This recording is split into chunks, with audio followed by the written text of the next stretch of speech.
having having played both these teams recently, it was obvious early that with LPU grabbing the Topex Robinson says that this means so much to the entire LPU community that they're here in the finals, and they have to protect. I mean, Salveda have to protect that paint. Inside pass. Nino Ibanez. Dribble, nilabas ang bola dito kay Ibanez. Perez has the basketball right now. It goes to the hands of Mike Harry Zuzu. And Mike Harry Zuzu come back, had 3 tough finishes in the paint, off to a 6-0 lead. Devon Potts to make up for it in the finals. Robert Bolick, deadly from the outside. Finding their shooter, Robert Bolick, for the open 3. Santos sasagot, top of the key 3. As the basketball, it's a mismatch against Donald Tangwa. Binalik ang bola dito kay JC Marcelino. JC Marcelino floating it up and in. Kakapasok lang ng Twins. Positive kagad ang binigay nila. They made a steal and odds. He really needed that. Katulad sinabi ni Coach Jimmy kanina, if you're struggling, you're very happy. Big game last time around. Donald Tangwa scored 34 points against the ICU Pirates. Even with that shot, you have to like the pace that LPU is playing with. They forced San Beda to some early turnovers, got some buckets in transition. I'm sure they want to keep that up as the game progresses. I'll tell you what, speaking of aggression, both Donald and Mike Hardy have taken elbows from each other. And they're actually good. Raymar Kaduyak, umatake, Kaduyak. Changing his shot in the air. Tonko with the fake. Tonko with the basket, beautiful move. It is a sea of red inside the historic Araneta Coliseum for Game 1 of the NCAA Season 93. LPU was against the opposition dito sa NCAA. JV Marcelino, pinasa sa kanto. Jesper Ayay! First as they want in these big venues, iba pa rin yung masasabi mong lumaban kami rito. Ayon kay JV, unang titiklop ang Lyceum. Sana matakot na ang kanilang mga. Meron siyang 5 puntos dito sa bakbakan na to. Ayay, giving it up to Zuzu for 3.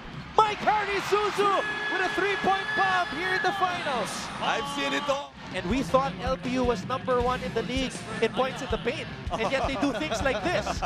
Actually, in the finals, I know numbers don't lie. Having big guys with the ability to step out and shoot from the perimeter and even finish at the basket. And shooters like Spencer Preta showing us the ability to drive. Samantala, Mike Hardy Zuzu with a spin move over his good friend Donald Tangwa. See this Milo Nutriam galing move of the quarter from Mike Hardy Zuzu. It was a fake handoff. Attack to the left. The position. Cameroon's finest. Zuzu and Tangwa. Here comes Raymar Kaduyak. And here LPU's pressure starting to force turnovers. And here they have an 11-point lead. And it's the biggest lead of the game for LPU. Samantala, he was the finals MVP last year for San Beda. Yeah, when Donald Tangwa got injured, Nuno stepped up. But there's basketball players to do their best. Their heroes, playing for their heroes, Coach Jimmy. Baltazar going down low to CJ Perez. CJ Perez with a fadeaway. Picked up by JC Marcelino. Here comes JC Marcelino. Oh, ball deflected. Goes back to CJ Perez. May halong swerte. Etong pirata. Needs to be done here by both these teams as we head into the second half. The good news is there's still a lot of basketball to be played. Absolutely. I think the Marcelino twins here in the second half, Coach Jimmy.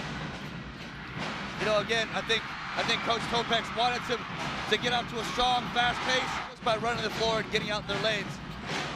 Ayay, binigay dito kay JV Marcelino. Back to Jesper Ayay, all day to shoot for 3. I think eventually I will. Yari kayo. Babasa kayo ngayon.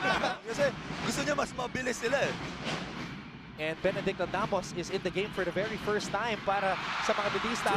As Robert Bolick knocks down a triple, he's got 11 points. A hand on his face, Robert Bolick. Strong start to the first half. Here in the second half, knocks down another 3. As we see, has kept them in the game.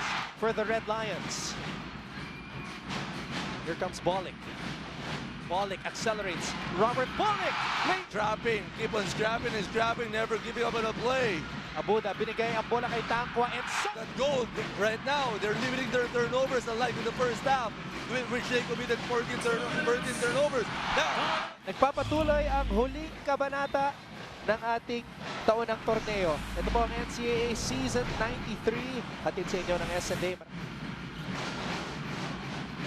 Bolling, kumatake. Robert Bolling, naiwanan.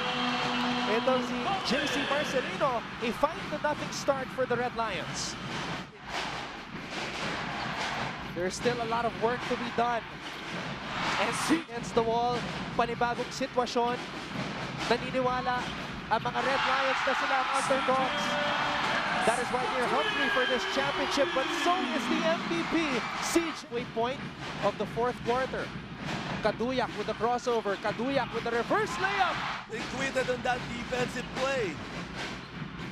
Devon Potts shoots a three. Can he rediscover the touch in the clutch? Kaduyak. 50 balls at the LPU Pirates.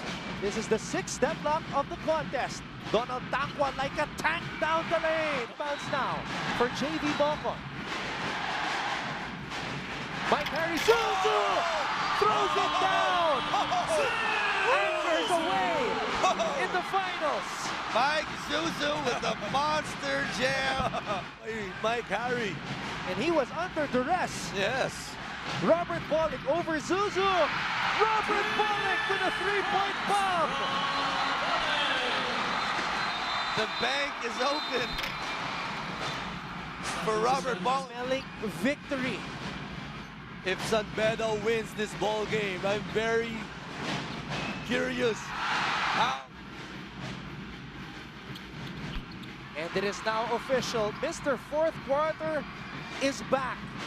They waited for him the entire season, and Devon Potts finally returning to form for the San Beda College Red Lions, who take game number 1 of the NCAA Season 93 Finals.